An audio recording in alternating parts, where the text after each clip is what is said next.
It's my absolute honor to bring out Lee Smith. He has worked with Christopher Nolan on films such as Dark Knight and Dark Knight Rises. His collaboration with Nolan on Dunkirk won him his first Oscar. Smith first collaborated with Sam Mendes on Spectre in 2015, and 1917 brings that reunion.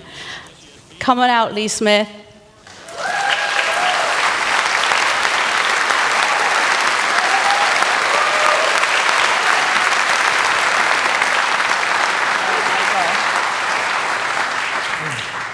Oh my gosh.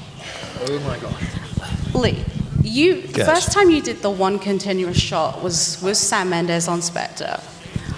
And then he says, we're going to do a feature-length movie, this time 1917. What's your reaction? I thought he was completely insane, because the opening of Spectre, I think, lasted about 3 minutes, maybe 4 minutes. It did have editing in it, but in the end it looked seamless.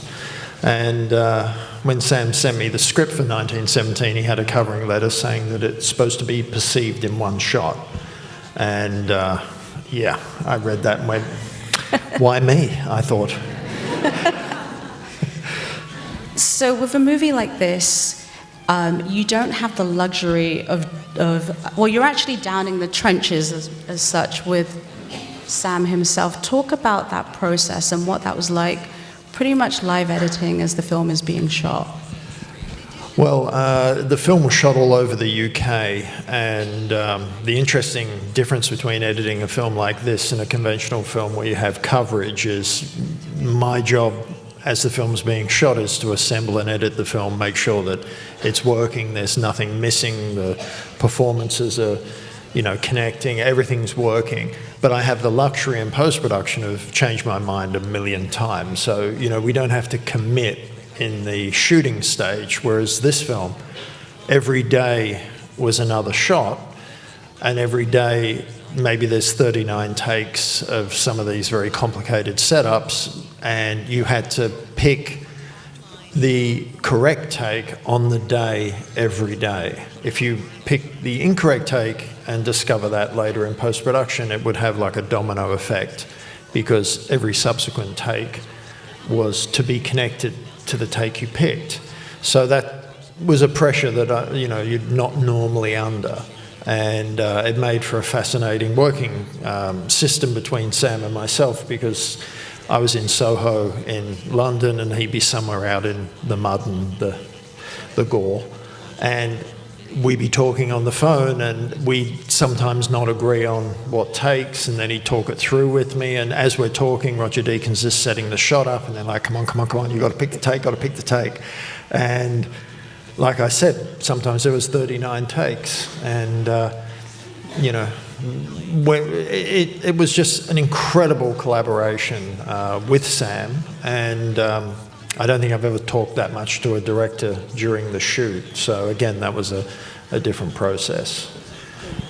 And the opening scene, there's so much calmness. Like, talk about that conversation you had with Sam and setting that pace before. Well, there was a huge amount of preparation in making this film. To make it look seamless, it needed months and months of preparation. The scariest thing for all of us was pace and rhythm, is that once you commit to doing these extended takes, even though there is a lot of editing in the film, we're trying to keep it to a minimum as best as we could.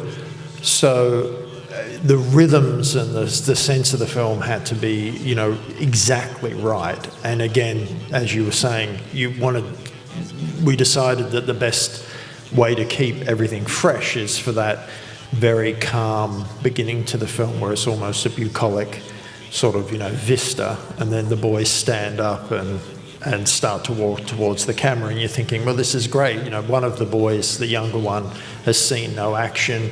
You quickly realise that the older boy has seen action, doesn't really want to talk about it. And then the film just draws you in. And we did extensively test screen this film, and it was very gratifying in a lot of the screenings where a lot of studio people and people in the know would all be sidling up to me and saying, oh, we're going to watch for your edits. And I'm like, yeah, okay, good luck with that. And then we'd screen the film, and sure enough, afterwards, the only thing they could say was it was a brilliant film. And I said, but that's exactly what you should be saying. It's like nobody cares about the technique. You're supposed to be drawn in, and then you experience this journey of a very simple story of heroism and friendship. And that's it. That's all you can ask from an audience. And and my job was to make sure that the rhythms and the pace were always being maintained. And that was a lot of conversations and a lot of collaboration through the shoot. You're not going to tell us any of your secrets, are you? Nope. But... And everyone loves to guess how many edits there are in the movie, and they're all wrong. But you like to do a lot of research, though. So tell us a little bit about the research that you did for I read a lot of books from the period just to try and get in the mindset of, what it was like to be, what was going through these boys' minds. I had the good fortune to work with Peter Weir on Master and Commander many years ago, and I did a similar thing, and I read 22 books from the Patrick O'Brien series because I just started. Peter gave me one and said, read it, and I read all 22. But, when you can involve yourself and sort of, just really step into it, it's fabulous because I think on 1917 and films like Master and Commander, you're so involved in making everything as accurate as you possibly can. I mean, it's still got to be entertaining. It's still a film. Things are going to happen that aren't exactly perfect, but you do your best, and I think that comes across in this film. And I remember when I went out to the set before we shot the opening trench sequence, and they dug, I think it was 2 miles of trench. On a normal film, you would maybe dig a couple of 100 yards, 2 miles of trenches, and we went out, and I walked. They sent me down. Sam's a cunning man. He sent me down before they were going to bring the camera through, so all of the extras are all in their complete uniforms. And I walked down with my assistant, Pierce, and we're just walking, and I'm getting terrified because I think they're going to roll, and I don't know how long this damn trench is, and I can't get out of the trench. I can't go back, and I'm walking by guys with bayonets looking at me. And they've obviously been trained to just stay in character, don't do anything strange. So, I walked through and about halfway through I'm going, oh my God, this would have been what it was like. It was so realistic, it was insane. And then we jumped out and went into the German trench. And you just went, as the boy said, they build them better. Lee, we could talk to you all night. Thank you so much. Thank you. Thank you. Stay with me.